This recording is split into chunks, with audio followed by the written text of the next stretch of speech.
guys, welcome to episode 20 of Tiger Heart Chats. I just want to thank everyone that's been listening over the last 6 or 7 months now. I can't believe we're on episode 20. It's been brilliant. If you're listening, please do share, subscribe. The hashtag for this chat is Tiger Heart Chats, all one word. I've got a fantastic guest for you. He is a friend of mine. He's someone that I've known for a couple of years now. Please welcome to the stage the awesome, the wonderful CMO at the CM Group, Mr. Jason Grunberg. Sanj, thank you for having me. How you doing, buddy? I'm doing okay. It's a beautiful day and just kind of hanging out, excited to chat with you. Haven't seen you in a while because haven't been able to fly over to London in quite some time, but I'm anxiously awaiting our next cocktail at some various iteration of Soho House. Absolutely. It's always a pleasure to hang out with you guys, especially yourself. There's going to be a couple of people that are listening to this who don't know who you are. Tell us about yourself. So as you said, I'm the CMO at CM Group, and CM Group is a family of email marketing and multi-channel technologies. But I've been in marketing going on 20 years now, which I can't believe I just said. I got my start actually studying magazine journalism, which is a really, really, really specific thing to study. Not just like broader journalism, but starting with magazine because I thought I wanted to be a political reporter in the United States and kind of like a White House correspondent. And I did an internship at the State Assembly in New York, which is kind of like a part of like the New York political machine. And after that, I quickly decided that I was not going to be a political journalist. Just getting a sense for what's going. And I think even though that was 20 years ago, what everybody knows about American politics, because I think broadly speaking, a lot of people know what's going on there. It was as messy then as it is now. And so I think I made the right choice. But I spent my career in various marketing and branding agencies and then joined up a company named Sailthrough going on 7 years ago. And Sailthrough is a part of CM Group now. And so here I am. You joined them 7 years ago. Yeah, unbelievable. And I was one of those people that prior to Sailthrough, I changed jobs almost every 2 years. And I don't hold that against myself because I was working in agencies, and for anybody that spent any time in an agency in a major city, it's can be a bit of a slog. It's challenging. It's long hours. There's a lot of ego and competition and whatnot. And so I would flip from agency to agency. But when I joined up Sailthrough 7 years ago, my initial thought was, I'm just going to be here for a year or two, and then I'm going to go back to the agency side because I want the client side experience to be better in my agency work. And I found myself every year just signing up again and really being inspired by what Sailthrough was trying to achieve. And now in the broader family of brands, excited about what we're looking to do all together. That's amazing. So you've basically worked your way up into the company that owns Sailthrough. When you started at Sailthrough, were they part of the CM Group then? No, they weren't. So Sailthrough was an independent organization. It had raised a lot of money via venture capital in the kind of early days. And Sailthrough has been around now for quite some time, going on 12, 13 years. But when I joined up, because I was on the agency side, I actually met the CMO of Sailthrough at a venture conference in New York, and we hit it off. And he was like, "Well, what do you do?" And I was like, "Well, what are you hiring for?" And he was like, "We're hiring for this content marketing job." And I was like, "Yeah, cool. That's what I do."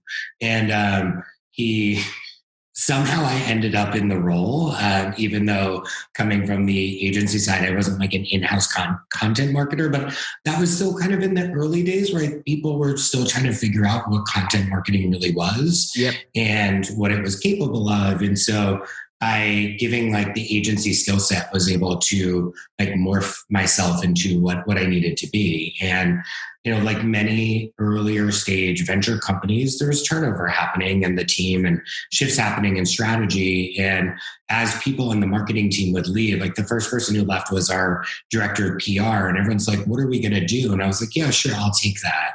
And then we had turnover eventually in area product marketing. It was the same question, like, what are we going to do? And I was like, yeah, cool. Like, I'll do that.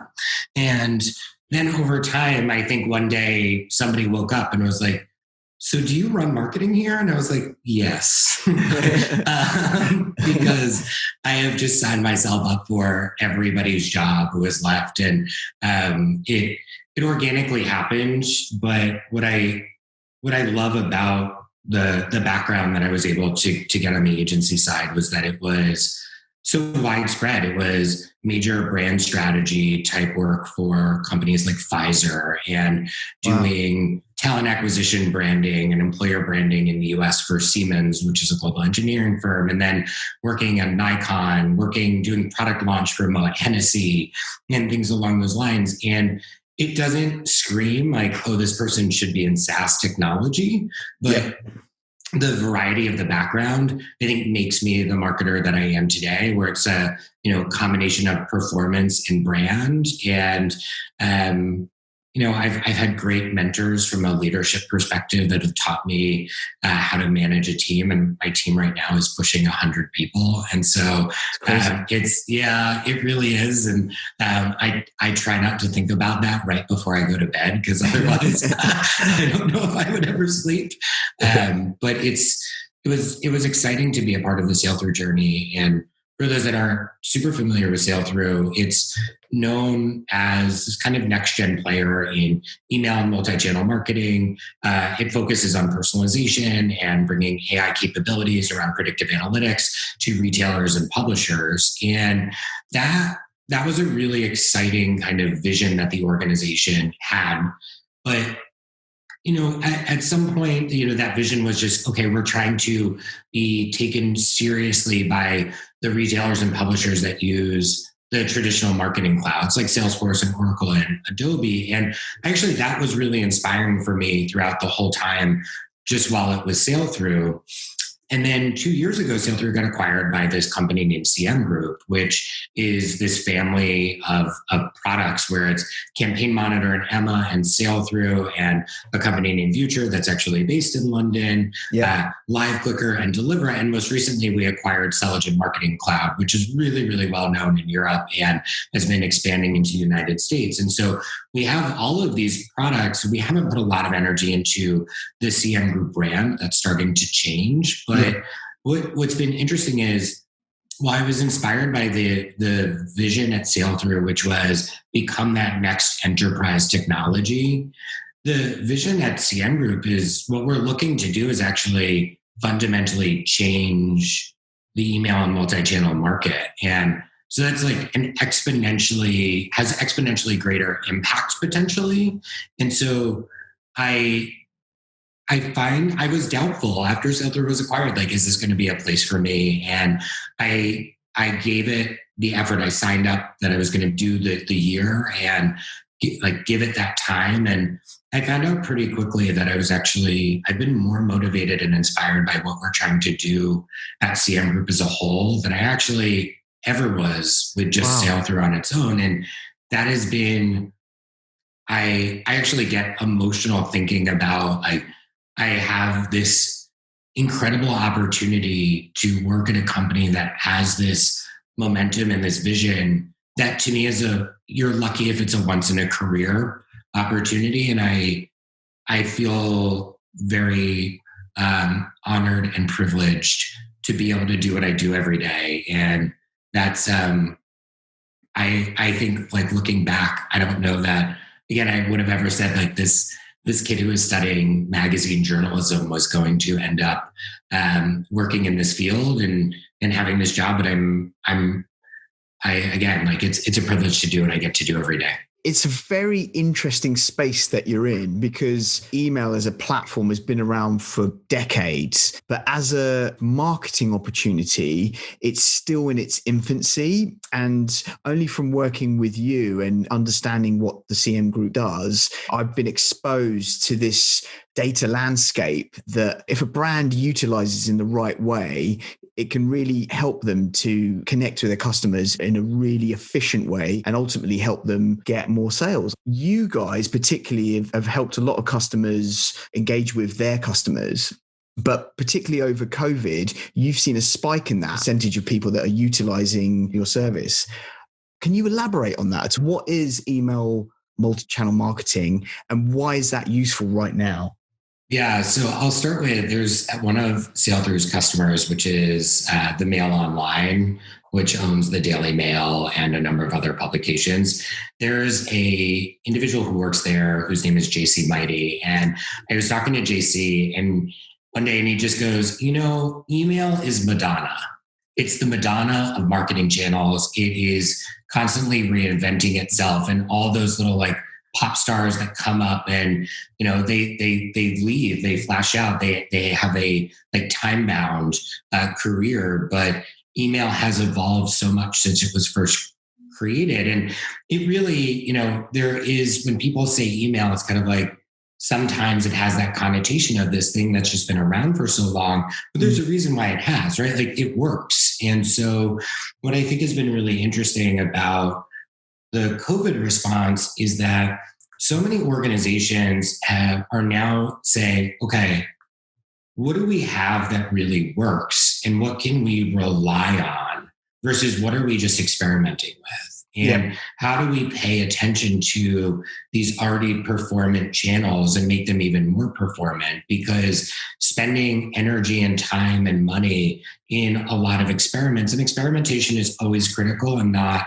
saying that it's not, but it is in this type of climate that we're in. You have to go back to what really is successful and find ways to augment that. And that's where email and multi-channel marketing have come back into another age of spotlight. I've been calling it the second or third golden age of email internally, just to get some buzz around it. But that is kind of the reality where it's okay, this works. Well, what are we not doing in email that we should be doing? And what we have found really interesting is that so many organizations are doubling or tripling down on their kind of overall lifecycle management and triggered messaging. And to kind of get out of the marketing buzzwords of it, it's well, what do you do how do you respond to somebody who makes a purchase? A lot of retail organizations, whether they be traditional retail or e-commerce, you send your normal transactional email, which is the receipt. Thank you for making your purchase. And then you're going to send your other order updates of your order is shipped. But you have this person who is highly engaged enough to a purchase. Well, what else are you going to do for them? And rather than just sending them, okay, we're going to get them into that daily cadence of email and mobile push and SMS and whatnot, it's being more thoughtful of, this is what that person bought. Let's show them other products that we think that they're predicted to be interested in. And let's think about the cadence of communications and where that person transacted and where are they predicted to actually engage in the future. And that's what makes Sailthrough really special, is that the product is looking at not only the previous behaviors, but what is somebody predicted to do in the future. It's looking at, are you likely to engage in email or via a mobile push notification? How likely are you to even open email or click through? And how do we automatically truly personalize the experience based on those predicted behaviors, not just things like saying your first name or using something that's as normal as product recommendations. And we do the same thing for publishers, but that's where people are focused now. They're okay, we have this great pocket of performance in our channel mix. What else can we be doing? And there's this incredible company that's based in the US and it's named Revzilla. Right. It is for motorcycle enthusiasts. It is an entire kind of community and marketplace for anything related to writing. And their Triggered program is one of the most inspiring things I have ever seen. And the amount of work that they've been doing in that since the start of COVID has really been pretty amazing. Wow. They have a focus on something called browse abandonment, which is where, you're on the website and then you're browsing and you actually don't transact. For anybody in their kind of standard that is identified, that they know of, they have something north of 100 different variants of that abandoned browse series. And they're responding to specific products. They're responding to specific types of intent. They have multiple emails in that series. And this is a company that has gone not just broad across triggered messaging, but really deep in one area because they're seeing the benefits of that focus. And that's where, and I think that's why there's this increase in interest in email marketing and increase in how do we connect email to all of these broader digital channels, because quite honestly, that's what people have right now. And as we're going into the next wave of lockdowns and stay-at-home orders, and as we expect to see what's going to happen, until there's a point where there's a widely distributed vaccine, where this is going to come in waves, the ability to think digitally and to be really mature with it, I think, is a huge opportunity. I mean, that's kind of like an evolution of artificial intelligence within your products. Am I right in saying that? Absolutely. And that's, we built this product on predictive analytics a few years ago, but what we've been really increasing is the ability to easily use it. And so there are things like in Sale-Through's Lifecycle Optimizer, which is our triggered messaging kind of control and command center. Yep. And it's built for marketers, not for technologists. It's like you can drag and drop and click and whatnot. But one of the really cool things is, as a point of entry into a triggered series, you can actually use predicted behavior, not just past behavior. And so let's say in the example I gave, where people are focused on, browse abandonment or focused on post-purchase, you could actually start a message series based on the cue that somebody is predicted to purchase, or are they predicted to opt out, or are they predicted to disengage? And so you capture them before they've actually disengaged. And so that it's those types of use cases that are really exciting, and some really cool tests that are happening with that in our client base that I'm thrilled to see, because it's some organizations that have been talking about wanting to do this for some time, but their priorities have always been split across how do we, manage in-store? How do we manage online? How are we looking at social and traditional performance marketing and things along those lines? Now with the focus on digital, they're starting to invest time and energy into these areas. And I think the results are going to be transformative from that perspective. But it's also, once, speaking for retail specifically, as we think about a post-COVID world, we're already seeing it take shape where so many organizations with a traditional retail footprint are rethinking what do they use that real estate investment for. And I'm excited to see, hopefully, this idea that in-store and digital are arguing with each other, fighting for attribution in these organizations, hopefully goes away, because what you're just focused on is that total revenue mix. This is the catalyst that I think many industries didn't know that they needed to accelerate what we've been talking about for decades, which is digital transformation and now personalization transformation as part of the next part of that journey. I do agree with you. Now more than ever, businesses need these types of services to help them to engage with their customers in ways that they couldn't before, because their livelihoods depend on it. You've seen this change, particularly within the business you work in, but with regards to the products you've worked with, you've seen them evolve, starting from a 1.0 version to a 2.0 version, et cetera, to now. How is that stuff made, and where is it made? Oh my gosh. So we have a really significant engineering organization. And I can't believe I just said that. That's the most obvious answer I could have given to that question. But to talk about how we think of these things, A lot of it honestly comes from, trend watching. And so a large part of my job is I look at these really interesting economic macro trends that are happening in the industry. And I did an internal keynote on this a few months ago where I was looking at the rate of adoption of 5G and what that's going to be doing for augmented reality and virtual reality.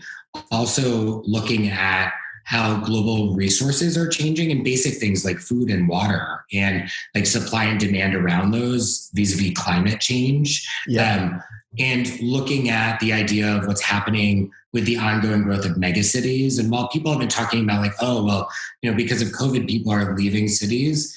Yeah, sure. But they're like moving 10 miles away or 20 miles away. And so they're actually proliferating this growth of the idea of the megacity and creating this spread. And so what is that going to do from a fulfillment and logistics perspective? And so I have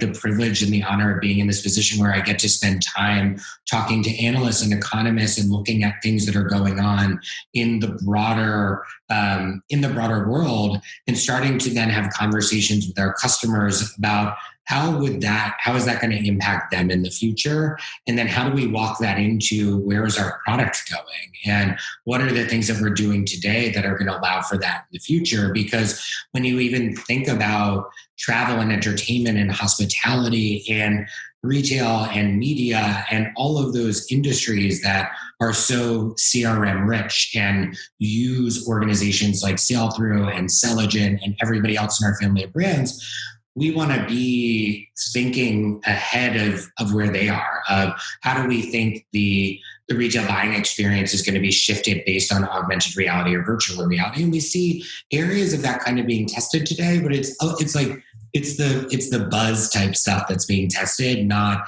hey, where do we think this is really going? And one of the things that I've been really looking at is this idea of, we've seen the backlash on broader, bigger social networks and for many, many reasons, but we're also seeing the growth of these really interesting micro networks. And one of the things that happened is when COVID hit, so my spouse, Kate, and I've lived in New York City for about 20 years, and we were living in Brooklyn.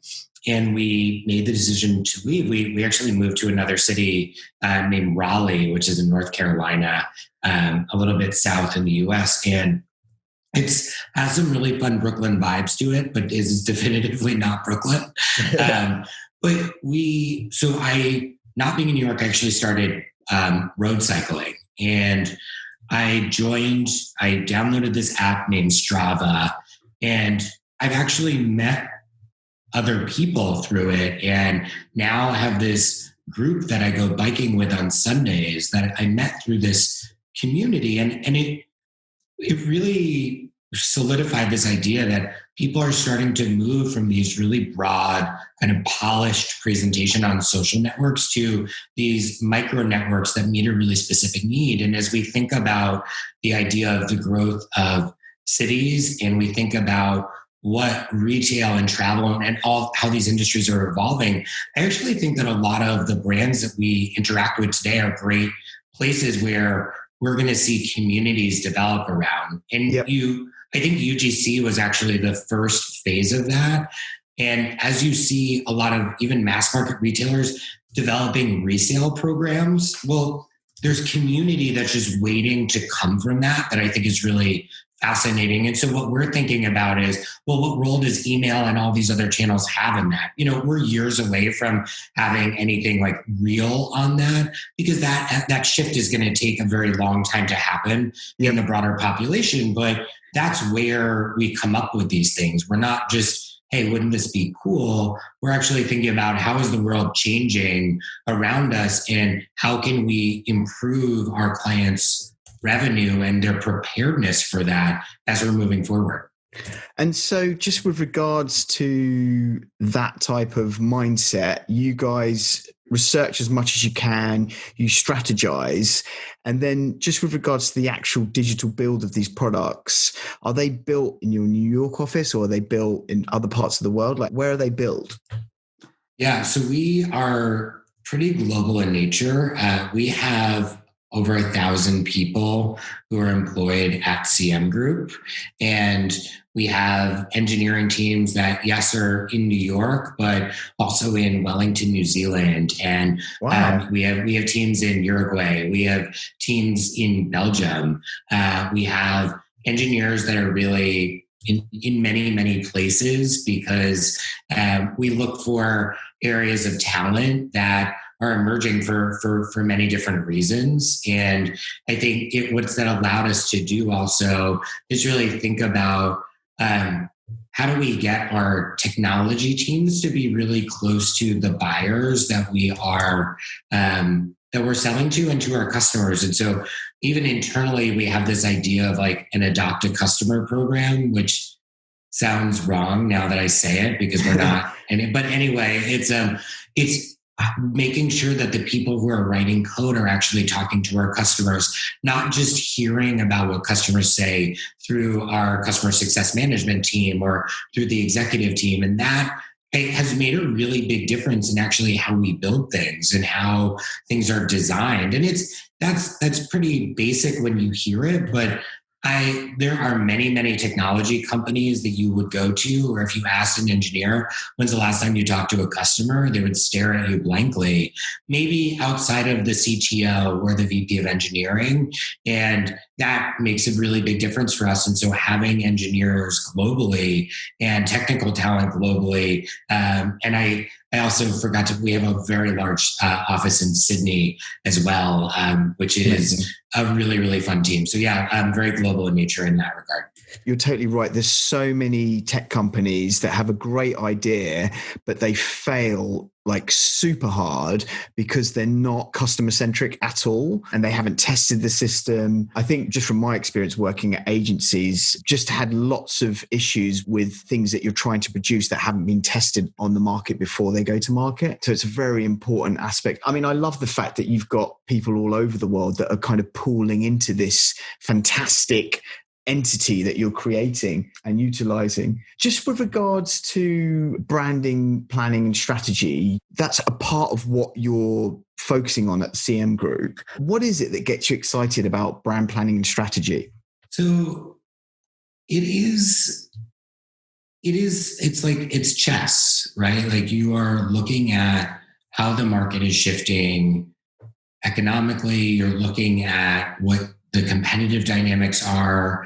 You're looking at how is the buyer evolving and what does she need or he need or they need. And you need to be there to identify moments of opportunity that open up and figure out how do you leverage the advantage that you already have or create advantage to then leverage. And it's one of those things that I think people overuse the word strategy and strategic every day. But when we really talk about brand strategy or product strategy or strategy of any kind, it kind of boils down to how are you being opportunistic? And in order to be opportunistic, you need to have a pulse on what's going on around you, not just think internally. And what gets me excited is how do we take something that is seemingly complex, but end up just on the most rational and simplest and obvious answer. And when I think about, as I go through my day, like we have this project that was really cool and is really well known at Sail-Through called the Retail Personalization Index. And this is one of my favorite examples because when I moved into the leadership role at Sail-Through prior to the acquisition, this was my first initiative that I brought to the table. It was like, here's what we're going to do. And it was like, well, why this? And I over time, I had been just building this knowledge of the market. And when in the role that I was in prior to the leadership position, I spent a lot of time with clients and I spent a lot of time with prospects because I'm here to make sure that our sales team hits its number. And so I need to know what's happening to come up with the right plans. And one of the things that was really interesting is that Sail-Through originally was built by these two CTOs that came from media and publishing. And so Sailthrough had this market perception that it was for publishers, when at the point in time that I joined, actually 50%, that was 7 years ago, 50% of its customer base was already in e-commerce. And, part of the dynamics there are that the addressable market in e-commerce is larger than the addressable market in media and publishing. But even so, what was really interesting when I was having these customer conversations years later was the customers that I spoke to on the media side, or prospects that I spoke to on the media side, were like, yeah, like we know a lot about Sailthrough, but like you're for retail and you're not for publishing. I'm like, wait, what happened? Like, where did that go? But on the flip side, the retailers are like, well, you're for publishers. And so we also simultaneously had this initiative going on where we were looking to move up market. We were really felt like we were at the right point in time to break through into large mid-market and enterprise retailers. And, today's Sailthrough works with organizations the likes of Textile Fashion Group, which is, Just Fab and Fabletics and Shoe Dazzle and Savage X Fenty and a number of other products. And they are a global entity that is one of my favorite organizations that we work with. We also work with the likes of like Tory Burch and other companies that are more in the traditional retail space, but do a lot on e-commerce. And so we have this mix of what's the pure play e-com, and now those that are the mix of brick and mortar or brick and click. And so our goal was to move into organizations like that, and we just didn't have the brand recognition. And so I just started gathering information and thinking about what are we going to do to put Sailthrough on the map. And I just kept coming to, well, they don't know who Sailthrough is, so they're not going to pay attention to Sailthrough. But they're going to pay attention to each other, though. And wow. I then, going back to my agency days, I was like, well, who does a really good job at this? And I thought about Interbrand and the index that they create every year. And I was like, well, has anybody thought about this for marketing, like personalization and omnichannel marketing? And yeah, you have, your major analyst firms like Forrester and Gartner, who do some form of this type of thing. You had, other organizations that work to produce some type of index, but there wasn't anything that to me was like, okay, you're looking really at the whole customer experience and you're bringing consumer research into this. And that was the proposal. And it was interesting when I went to our clients, it was like, what would you think if we came up with like our own scoring methodology? We use consumer research.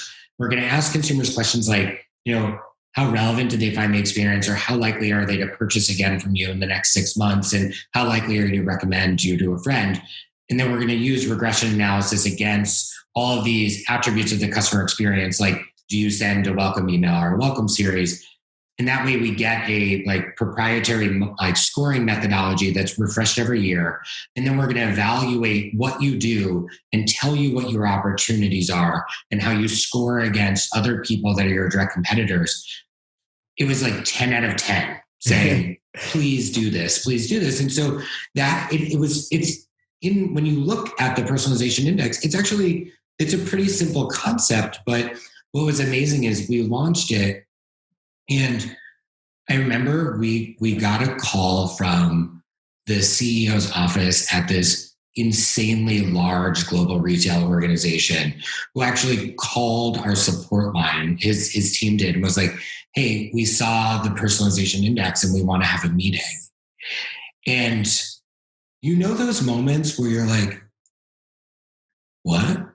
did that just happen? And it was what we needed. And we go into our clients and say, here's what you're doing right. Here's what your competitors are doing differently. Here's how they've evolved over the last 3 years. And so we give coaching on it. We talk to our customers about their strategies using this methodology. And then what we do is we go in and we talk to our prospects as well. And we give them these kind of like custom evaluations as to where they are, what other people are doing, and what's our guidance for them. And it becomes less about technology. It becomes more about strategy and how does our technology fit into that strategy. And many times it does, and sometimes it doesn't. And because what we evaluate in the personalization index is not just email or multi-channel, we're looking at things that are beyond what we do, but it gives us a position to go in and say, hey, like your top 5 competitors are testing this type of functionality on their website.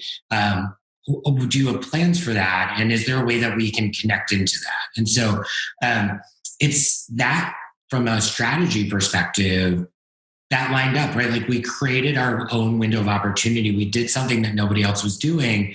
And that was born out of just trying to solve a problem. And we created our most significant initiative. And we relaunch it every year. We're going to be launching the next version of it in spring or early spring or late winter of 2021. And it's the COVID edition. And so we actually overhauled our entire methodology, and we're looking at it's 275 retailers. How did they respond to COVID as part of the methodology? And what we actually see is there's been a huge shift in what consumers are like valuing as part of the customer experience because of the environment that we're in right now. And so there's so much cool stuff that's coming out of it.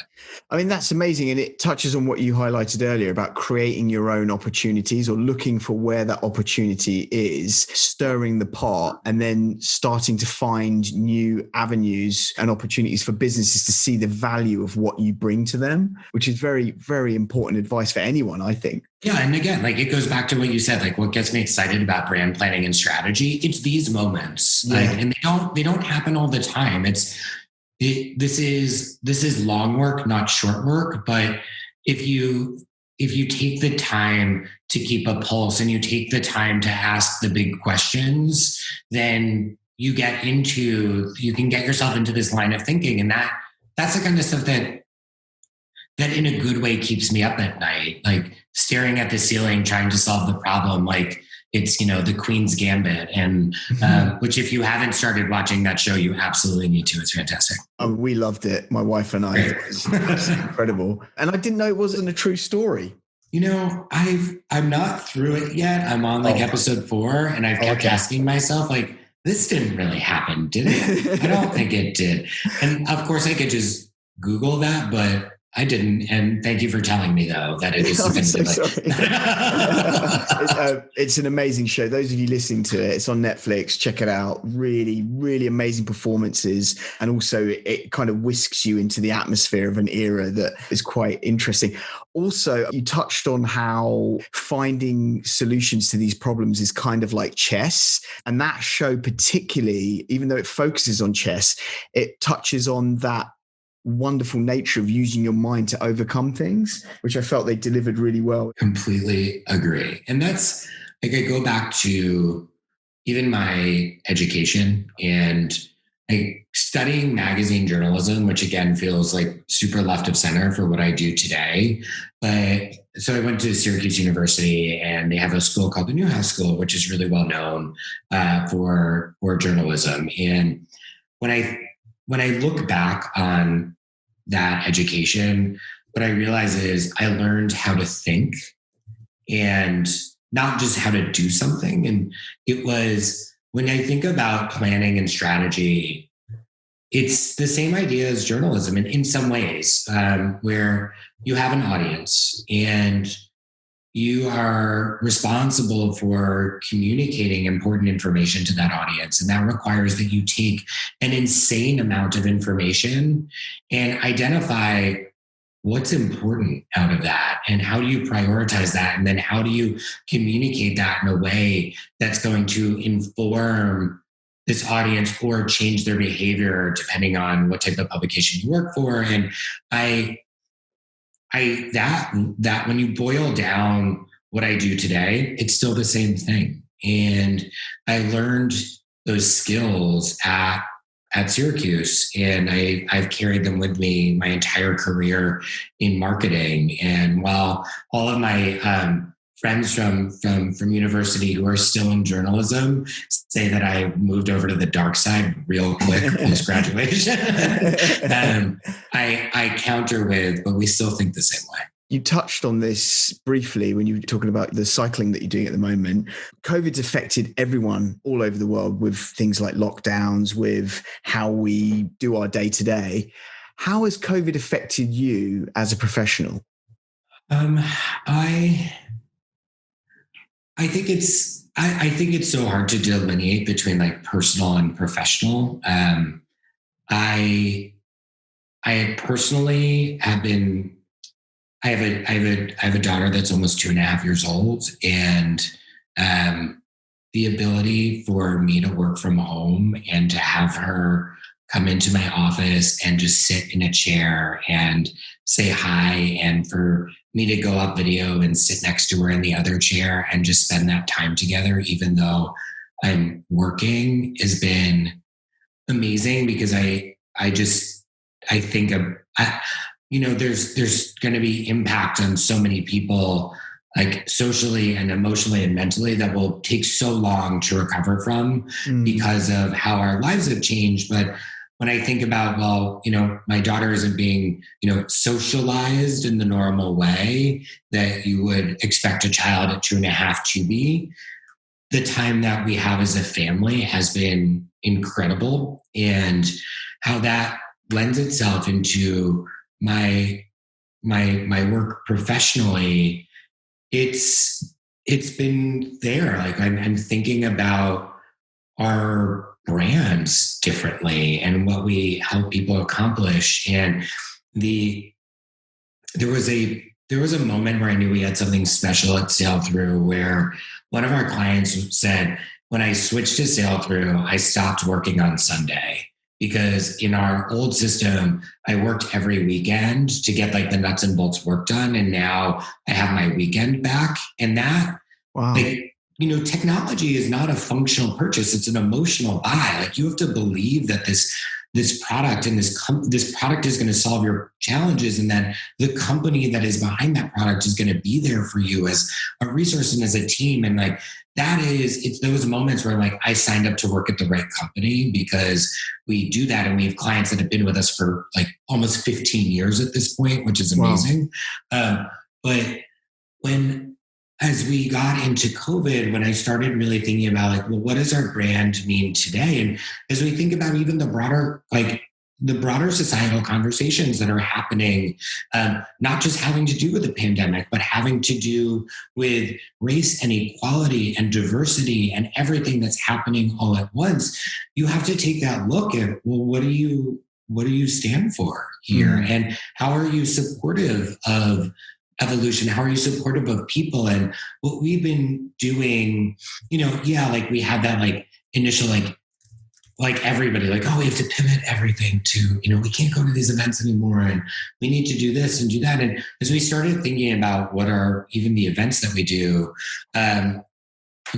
we have this really cool thing coming up where we're doing I don't think it's actually been announced yet, but it will be soon. We're doing a holiday or Christmas concert with a Broadway star. Wow. Where there's no selling happening in it. Like, we are just having this person sing. And our goal is like, this is from like our family of brands for your families. Like, those moments that you have in the holiday season as a family are going to be disrupted. And how can we bring this great experience that gives you something to do for another 30 minutes or an hour?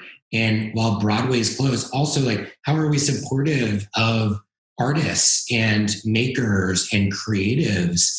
And I've been really thinking about how our brands can make a meaningful impact, both on the creative side of the world, but also on our customers and their families and whatnot. And I think what's been interesting is this idea that, brands that have always been considered functional have now either taken this opportunity to become emotional or they haven't. And I really truly believe that the brands that made that leap, that decided to really think about what they can mean to somebody during a time of great change are going to be the ones that are really successful for a long time. And I'm certainly hopeful that that includes CM Group and all of its family of brands, Sale Through Selligent, Campaign Monitor, Delivra, Future, Live Clicker, and Emma, and everybody included.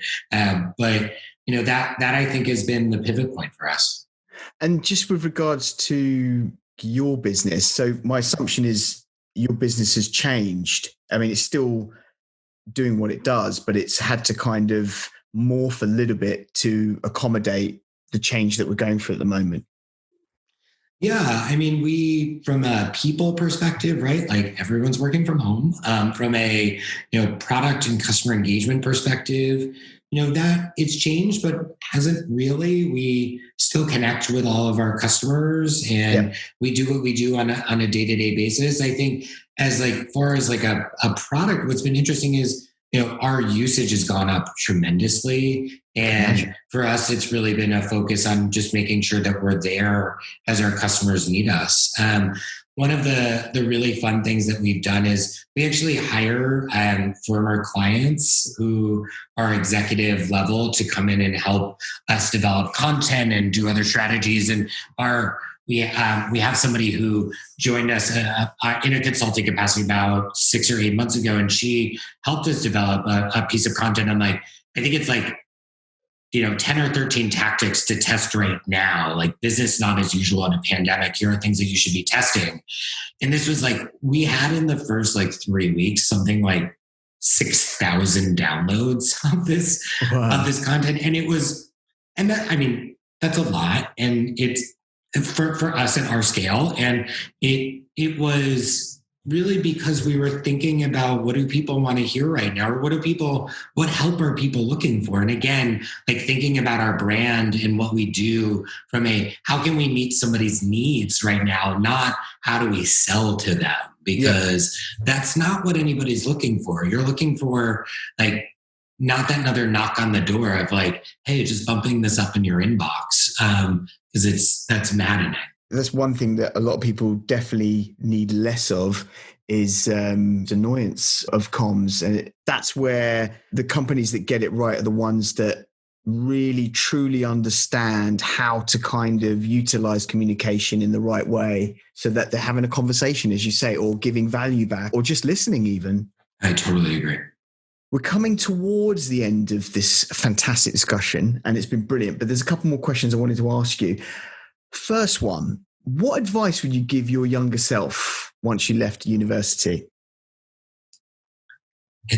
I really have so many things that I want to say that I probably can't say. So I'm not going to say those things, but I was really hard on myself when I was young. I kind of always had this thing of I was for some reason disappointed in the job that I had for a while. And even though it was working at these great agencies and doing this, or working for these great clients at these small agencies and being able to do things that nobody else could. When I was working for Moet Hennessy, I was just helping activate at New York Fashion Week and all of these other major events of how are they going to present their brand there? And I got to do things in New York's meatpacking district when I was really young, where before it became a new version of Los Angeles or Vegas, when it was actual, when Stella McCartney and Yigal Israel and Shelley Steffi and Carlos Miele and Massimo Bizzocchi and all these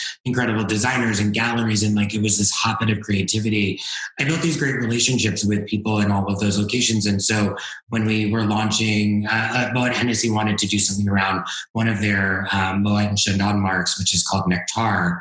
And I went to all those stores and was hey, we are going to give you some champagne. Will you do displays in your window? And we had these amazing artistic displays in all of these incredible designers' flagship locations, all because of relationship. And so, but at the same time, I was I'm here helping give free booze to this company. what am I doing with my life? And in reality, it laddered up, like that experience and that ability to build relationships. Like I think about those things that I did, 18 years ago, and I learned something from them that's really valuable today. And so, yeah, I think, there's always this push of like, I want to be at a better job and I want to get promoted and I want to be advanced and I want this and I want that. Just chill out and like do the work and learn and calm down, stop judging yourself and stop fearing that other people are judging you for like the fact that you're like out there talking about Heineken versus talking about, whatever brand that you want to be talking about. When did you get to the realization that didn't matter? I like when you asked me the question. Oh wow! Okay. No kidding. No, it was a few years ago. It was like, and actually, it was when I moved into a leadership role where people actually started asking me, like, how did you get here? And I remember the first time somebody asked me that, and I was super uncomfortable because I was like, why would you want to know that? And, but I have to share that story and tell that story. And so it's been through that reflection that I've had the ability to kind of see that a little bit differently.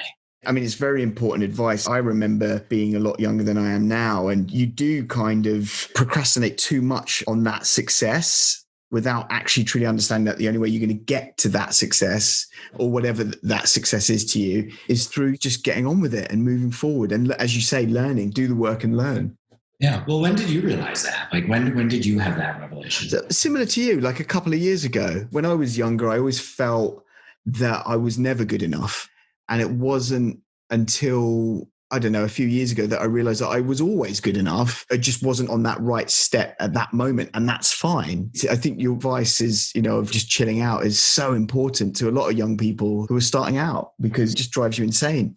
Work hard, right? Like you have to put in the time and the energy but like learn from the experiences and not be so worried about what you're missing out on. Just focus on what's in front of you and make it be the best at it that you can be. And that's what you can do. And there's going to be frustration along the way, but if you can reflect and learn, and I had a chat with somebody on my team yesterday where we were talking about growth opportunities, and he was like, well, what do you think about growth for you in your role? And I was like, well, I have learned more at CM Group in the last 2 years since Sailthrough was acquired than I have learned in like the 10 years before then. Wow. It's a different pace. It's a totally different type of pressure and types of questions that I need to be answering and thinking about. And, this is my first time as a chief marketing officer, and I'm learning a lot and growing a lot because of that. But also, Sailthrough's founder, when I joined 7 years ago, we were both in the office very early, and we started talking, and he was telling me about how he at the end of every week he reflects on the week that he had and what he would do differently going into the week after, and he does that every month and every quarter and every year, because you see things when you look at it on these different time horizons about who you are and how you operate and what are those learnings. And when you think back, like when you do it on the week, that one conversation that stood out that week that you would handle differently. And it's that act of reflection that allows for growth. And so growth is not a title. It's not a compensation. It's not like it is so much bigger than that. And like that would be my second piece of advice then is like, do that. I wish I had started that type of reflection when I first left college, or even probably during college, but it would have been too many regrets at university. And so I'm glad that I wouldn't have started that. It is that act of reflection, I think, was to me such a transformative piece of advice and thing that I have adopted. Amazing. Well, look, I'm sure there's people listening that really get a lot of value from that. Even for me as well. I mean, just listening to that it's very enlightening to know that, without reflection, you can't really move forward. So thank you so much for that. So we're just coming to the end. Firstly, Jason, it's been amazing. I always appreciate speaking to you. You're just a wealth of knowledge and you're a wonderful energy. There's going to be people that are listening to this that will want to get in contact with you. How's the best way for them to get in contact? Well, thank you for having me. I really do miss our chats, and I'm so glad we got to have this one. And I'm excited for the next one. And folks, anybody can get in touch with me. It's J Grunberg, Grunberg at sailthrough.com. You can find me at LinkedIn, Jason Grunberg, and feel free to touch base. And that's where I am. And I would love to chat with anybody that's interested in talking about what we talked about today, or just general like thoughts on the market, where things are going, and have a little chat and chew over Zoom would be great. Brilliant. Thanks so much, Jason. You've been awesome. Those of you listening, thanks so much for your time. We really, really appreciate you guys investing and listening and downloading. If you get a chance, please do subscribe if you haven't. If you don't subscribe, it's totally fine. We'll still love you. Also, don't forget to share using the hashtag #TigerHeartChats, all one word. Wherever you are, whatever you're doing, I hope you're safe, but please be good.